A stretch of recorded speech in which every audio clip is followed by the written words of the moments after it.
यार बहुत देर हो गई, बाहर नहीं आए, अंदर से कोई आवाज भी नहीं आ रही, बड़ा सन्नाटा है। नबील, मुझे कोई गड़बड़ लग रही है।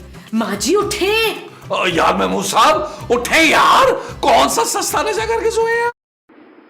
अस्सलाम वालेकुम दोस्तों, तो कैसे आप सभी? उम्मीद करता हूँ कि अच्छे ही होंगे। तो दोस्तों आज की वीडियो में हम बात करने वाले हैं बुलबुल ड्रामा के लेटेस्ट एपिसोड 362 के प्रोमो के बारे में। तो दोस्तों इस एपिसोड में क्या क्या होगा देखेंगे इस वीडियो में, लेकिन उससे पहले अगर आप हमारे चैनल पर न्यू हैं तो चैनल को सब्सक्राइब कर लें और वीडियो को लाइक कर दें। जल्दी से वीडियो को स्टार्ट करते हैं।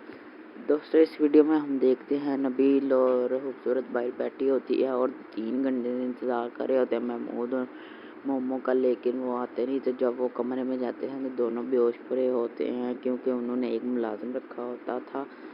वो तो भाग जाता है बाद में। वो उसने महमूद साहब और मुस्तकीम और जोजी साहब को बेहोशी वाली दवाई दे दी थी, वो बेहोश हो गए थे।